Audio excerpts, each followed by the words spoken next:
Hey everyone, how's it going?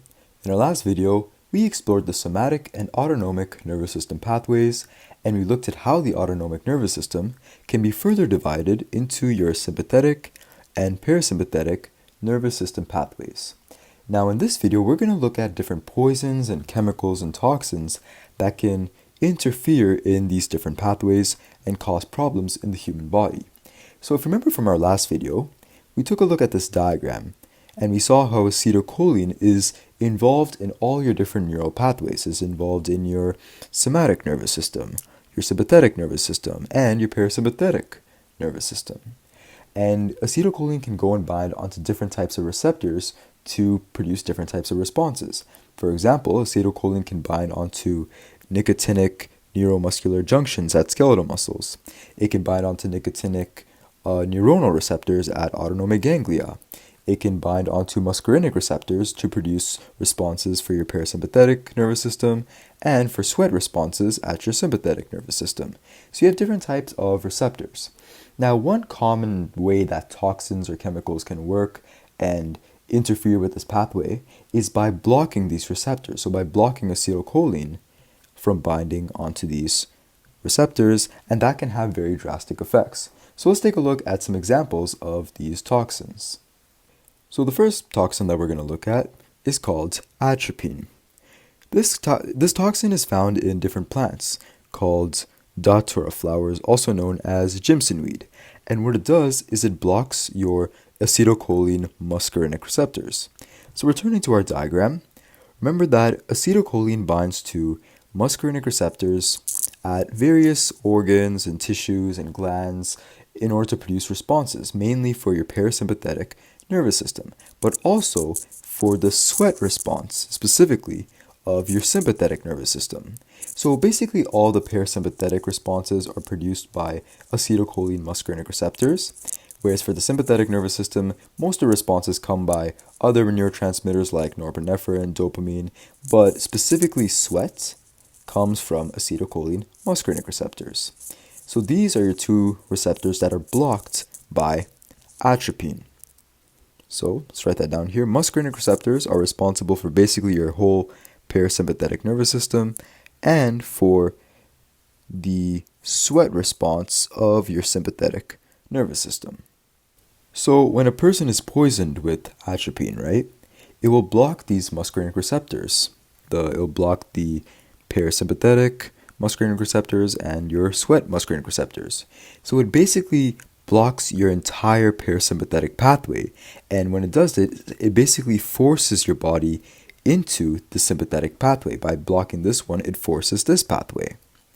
So your muscarinic receptors are responsible for your parasympathetic system and your sympathetic system's sweat response. So by blocking this, you're effectively forcing your sympathetic nervous system. Now remember, your sympathetic nervous system is your body's fight or flight response. So your body goes on to high alert mode, your heart starts pumping faster, you start breathing heavier, your bronchi dilates, your pupils dilates, so you can have heightened senses.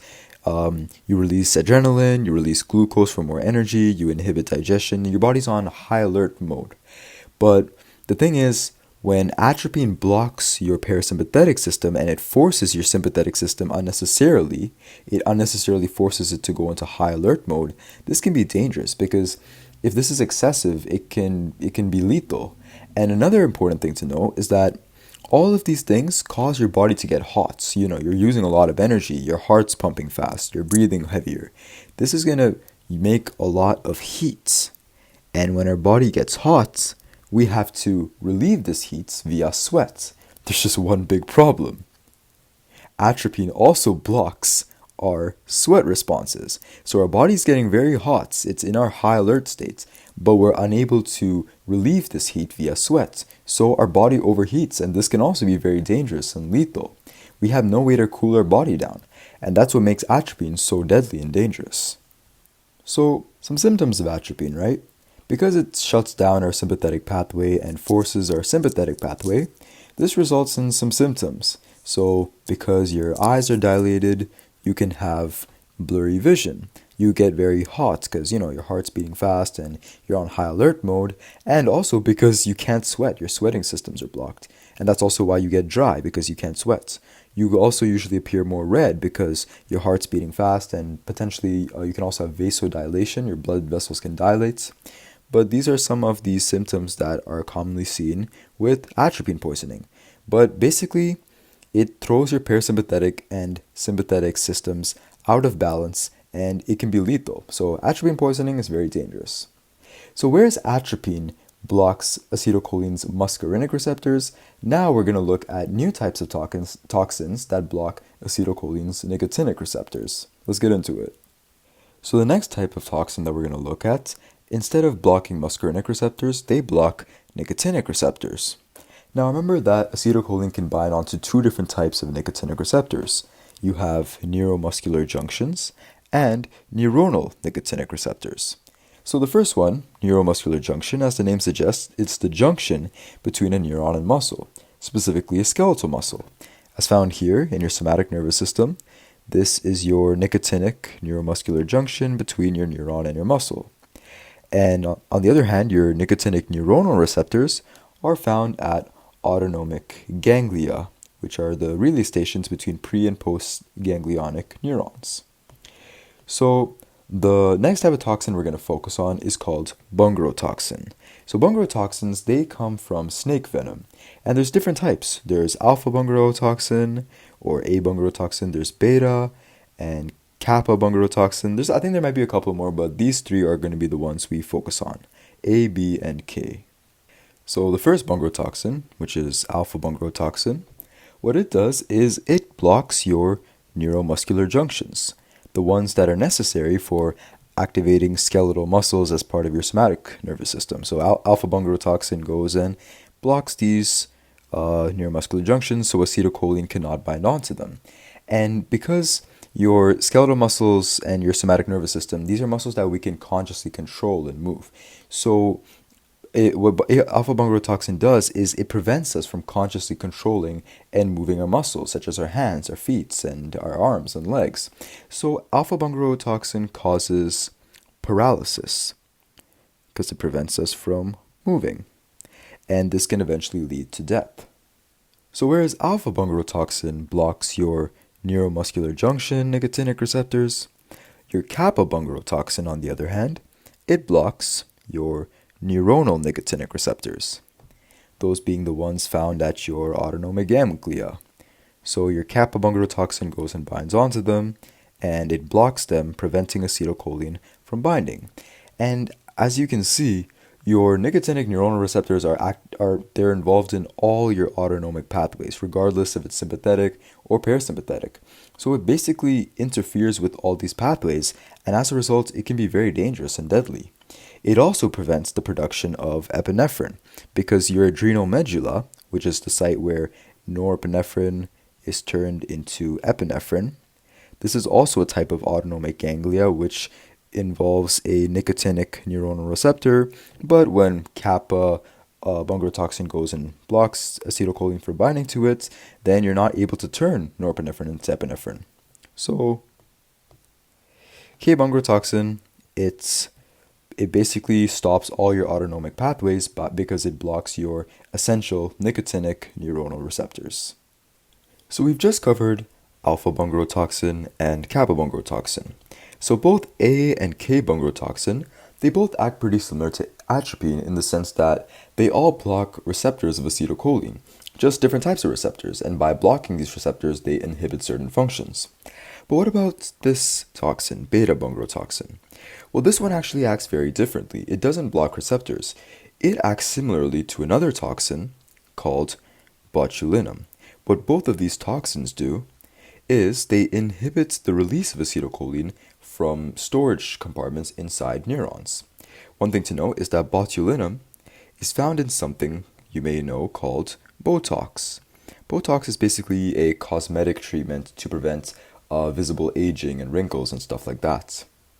So if you remember in our past video about the signaling pathway of acetylcholine, we learned that after acetylcholine is produced inside your neuron, it gets stored and packaged inside a vesicle or a granule. And then, when the time is right, it can get released from this granule with the help of SNAP and VAM proteins. So SNAP proteins are the ones found on your cell membrane, and VAM proteins are the ones found on your vesicle, and these proteins can interact with each other in order to help release acetylcholine out of the neuron into the synapse where it can go off to receptors and produce responses. If you want to recap on this process, be sure to check out my video dedicated fully to acetylcholine. But basically, the toxins that we're focusing on, beta-bungarotoxin and botulinum, they interfere with this release process. So they inhibit acetylcholine from being released. So they lower the amount of acetylcholine being released from neurons, which generally decreases available acetylcholine to do different things. And this can have pretty drastic effects because all of our neural pathways require acetylcholine, whether it's parasympathetic or sympathetic or somatic. They all involve acetylcholine. So if we're preventing acetylcholine from being released and we have less acetylcholine, it's going to inhibit all of our pathways, and this can be pretty dangerous. So your botulinum toxin, remember that's the one found in Botox, the way it works is, basically, it's made of a heavy chain and a light chain. Two chains, heavy and light chain. Heavy one is bigger and heavier. What it does is it enters the neuron from the terminal end, and it enters, and now it will be inside a endosome, inside your neuron. And then from here, your light chain can escape the endosome, so the light chain leaves. And what the light chain does is it goes over to your SNAP and your VAM proteins, and it cleaves them. Now these SNAP and VAM proteins are very important for your release process. Their interaction is what allows for exocytosis and the release of your acetylcholine outside of your neuron. So when your light chain from your botulinum goes and cleaves your SNAP and VAM proteins, then it interferes with this critical process, and therefore it prevents release. So Botox can be a useful cosmetic agent if you're trying to prevent wrinkles or other visible signs of aging, but it's very important not to use too much because botulinum toxin can prevent release of acetylcholine, disrupt your autonomic and somatic nervous system pathways, and can be deadly. So the last type of toxin that we're going to focus on is acetylcholinesterase inhibitors. So what is acetylcholinesterase? Well, if you remember from our video, again, a video that we made that's fully dedicated to the acetylcholine signaling pathway, we learned that after acetylcholine gets released from our neuron, and it can go off to different receptors and produce responses, we don't want excess acetylcholine because excess of any messenger molecule can produce excess response, and this can be dangerous. We need to terminate this messenger molecule to prevent responses from getting out of control. So acetylcholinesterase, or abbreviated as ACHE, what it does is it splits acetylcholine into acetate and choline. And by splitting it, it basically deactivates it. It prevents it from, being able to go and activate receptors and produce responses. So this is your termination enzyme. And it's very important because, like I said, too much acetylcholine can be dangerous. Unfortunately, there's a whole group of toxins containing compounds like organophosphates that can inhibit acetylcholine. And when they inhibit acetylcholine, they inhibit the breaking down of acetylcholine into acetate and choline.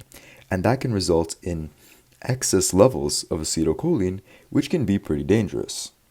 So some real-life examples of acetylcholinesterase inhibitors are pesticides. Some pesticides can have organophosphates in them. Sarin gas was a bioweapon used in a terrorist attack in the 90s in a Japanese subway station. Other bioweapons such as VX and Novichok have also been used in the past. These all contain organophosphates that inhibit acetylcholinesterase and result in excess acetylcholine. Now because acetylcholine is so important to all of these systems, your parasympathetic, sympathetic, and somatic, excess acetylcholine can disrupt these systems.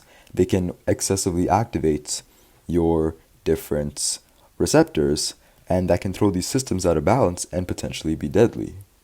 So one thing that's interesting to note is that beta-bungarotoxin and botulinum basically has the opposite effect of acetylcholinesterase inhibitors. whereas Bungarotoxin and botulinum, they prevent the release of acetylcholine, so they basically lower acetylcholine levels. On the other hand, acetylcholinesterase inhibitors, they inhibit acetylcholinesterase, which does the termination of acetylcholine, and by inhibiting termination, they basically increase acetylcholine levels. So one lowers acetylcholine levels, the other increases acetylcholine levels, but both are very dangerous because as acetylcholine is involved in all these pathways, either having too much or too little can be dangerous because it can throw all these systems out of balance. The body is very delicate and fragile, and when systems are thrown out of control, adverse reactions can happen and it can even be lethal. So whether having too much or too little can both be equally dangerous. So before we go up and wrap up this video, let's recap what we've learned today. The first types of toxins are acetylcholine receptor blockers. You have atropine, Bungarotoxin, and Bungarotoxin, and all of them block different types of receptors. So atropine blocks your muscarinic receptors, and that blocks the entire parasympathetic system and forces you into your sympathetic system, but it blocks your sweating response. So it forces you into high alert mode, speeds up your heart rate, heightens your senses, and it does so excessively, which can be dangerous. It also makes you very, very hot because you're unable to sweat, so your body can overheat, and this can be dangerous. Then you have Bungarotoxin, which blocks your nicotinic NMJ receptors, or neuromuscular junctions, which is found in your somatic nervous system. That's how acetylcholine goes and activates skeletal muscle. So when Bungarotoxin comes and blocks these neuromuscular junctions, then you're unable to move your skeletal muscles, which leads to paralysis and death. And then you have Bungarotoxin, which blocks your nicotinic neuronal receptors, which are found at all of your autonomic ganglia and your adrenal medulla. So this basically shuts down your entire autonomic nervous system. So that's receptor blockers. Then you have organophosphates, which inhibit ACHE, found in things like sarin gas, VX, Novichok, and different pesticides. And by inhibiting ACHE, they lead to excess acetylcholine. Then there's release inhibitors like Bungarotoxin and botulinum that prevent the release of acetylcholine, so they lower acetylcholine levels. And either having excessive acetylcholine or not enough acetylcholine can throw all of your systems out of balance and can be dangerous and even lethal if it's very extreme. And that basically covers all the toxins that we've talked about in today's video. So that basically wraps up this video. Thank you guys so much for listening. I really appreciate all the support. If there's anything else you'd like me to focus on or make a video about, or if you'd like me to explain something again in maybe more detail, please let me know down in the comments. Any suggestions or feedback, I'd appreciate everything, and I'm always willing to take any feedback and improve. Other than that though, thanks for watching. Next video, we're probably going to focus on some new messenger molecules, maybe like nitric oxide or histamine, but we'll see. Until then, thank you guys so much for watching again, and I'll see you all next time. Take care.